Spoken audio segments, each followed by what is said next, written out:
Hello everyone, good evening and welcome to the answer segment. हम 9 PM पे पहुंच चुके हैं and day 27 of 30 days exercise at Anjan Kalash IAS. आप सभी का स्वागत है। 2 मार्च, जहाँ पे we have come to the point of ancient and medieval Indian history. Will just quickly see the answers, description and everything. From what sources did I ask you this question? Where was it given? So on and so forth. Okay.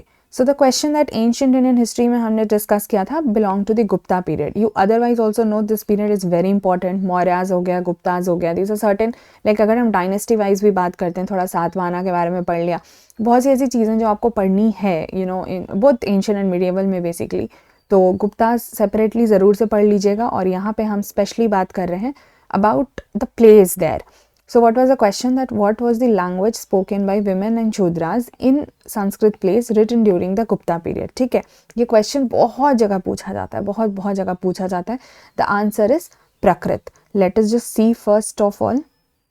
So you see, ठीक है, Kalidas was one of the Navratna of Chandragupta II. ठीक है, Gupta ruler के एक important personality थे, नवरत्न थे.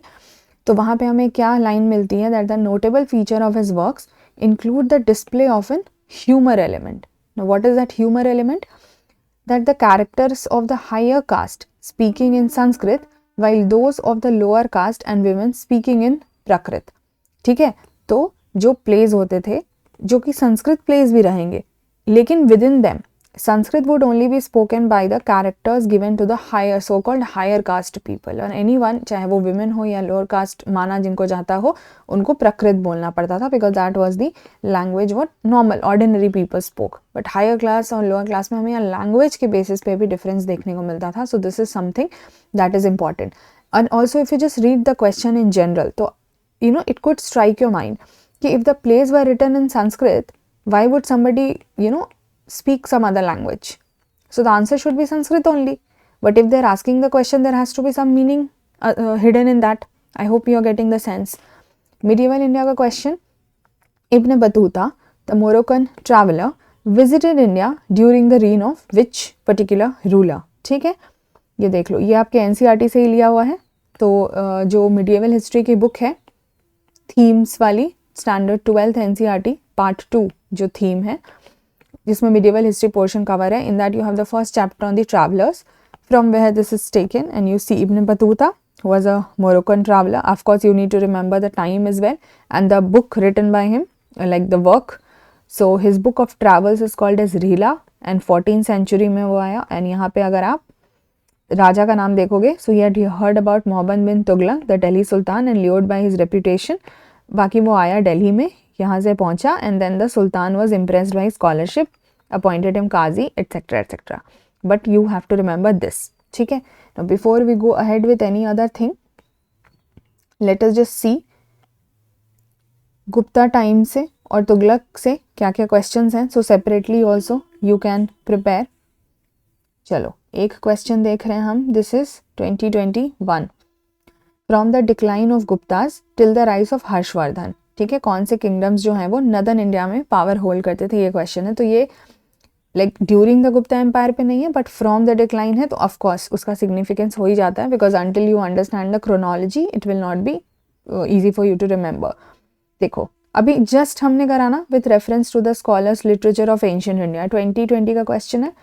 Did we just do this? Kalidas is associated with Chandragupta II. अभी वापस से आते हैं, just to one of the Navratna of Chandragupta II. Did we just do this? ठीक है, चलो क्वेश्चन देखते हैं.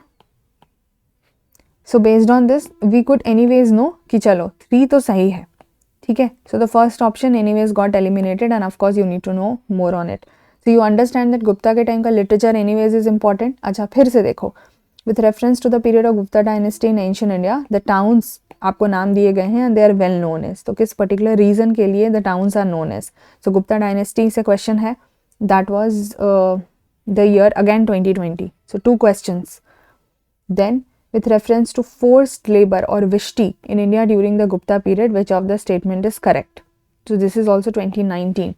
तो हमने 2019 में क्वेश्चन देख लिए, हमने 2020 में 2 क्वेश्चन देखे, 2021 में क्वेश्चन देखे. सो you can understand this is an important time. ठीक है, चलो और देखते हैं.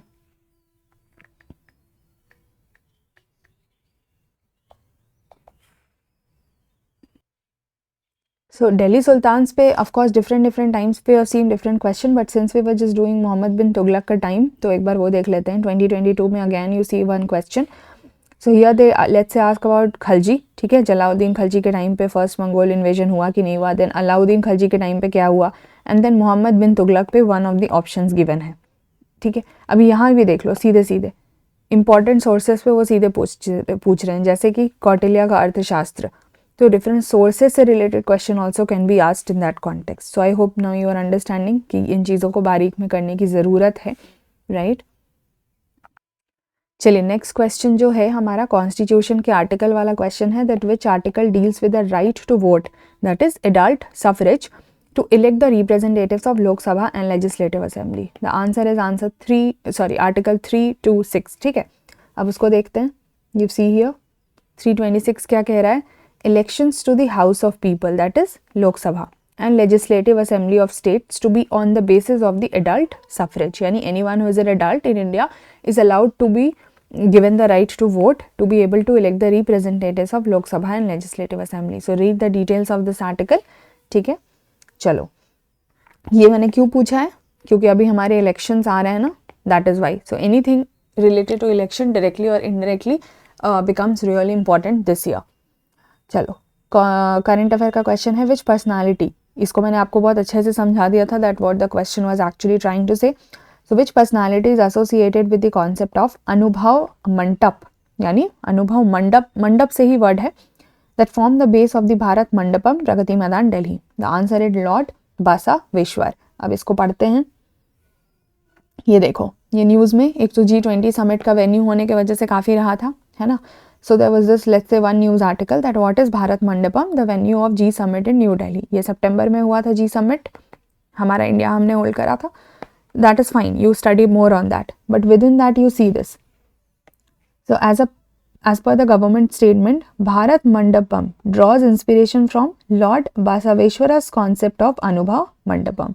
ठीक है, originally a platform for public ceremonies. Then of course you do more on it, like read more on that. But because literature, art, culture ये सब से क्वेश्चन हमेशा पूछा जाता है, that is why this is what I have included, right?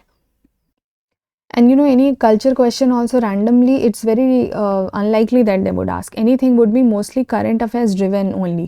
That is why, you know, we get back to those minute information. खैर, let us see another question. Map Italy के लिए मैंने क्या बोला था? Italy का reason that I asked you was because Italy has withdrawn from China's BRI. ठीक है, that was the main reason that I asked this. तो ये भी दिसंबर की न्यूज़ है, आप अगर यहाँ पे देखोगे तो see Italy exit, China's BRI क्या है नहीं है, उसका इम्प्लीकेशन क्या है, but for that reason I had included it. So I have shown you the news as well and now I have attached the map for you as well.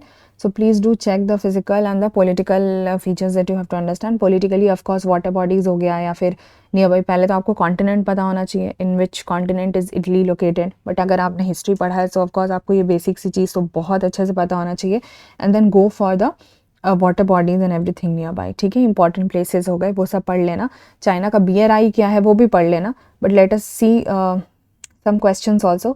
Late us see अगर Italy पे कोई question आया है. So option में 2022 में there has been region often mentioned in the news and the country. So you can very clearly see कि they are asking you places and associated things. तो ठीक है, तो एक तो ये पूछ लिया, इसका मतलब इटली के डिटेल्स, यानी ये चारों प्लेसेस हैं, तो you should know these are important places, like you know the main countries, but within that also कोई रीजन अगर न्यूज़ में है तो वो इंपॉर्टेंट हो जाता है. और दूसरी चीज़ यहाँ पे भी आप देखोगे एग्जाम्पल में उन्होंने पूछा हुआ था that why a particular country was in the news recently, right. So that is why I have given you in the whole 30-day plan so many countries we have now done that which were in news for XYZ regions.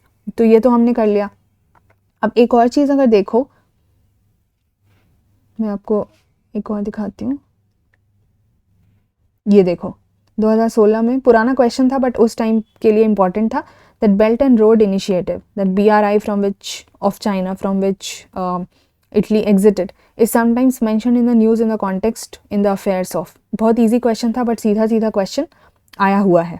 ठीक है, तो this is something that I would really recommend कि आप एक बार उस चीज़ को ध्यान से map and reason of being in news and important places जो हो गए, ठीक है, उसको एक बार मार्क कर लेना.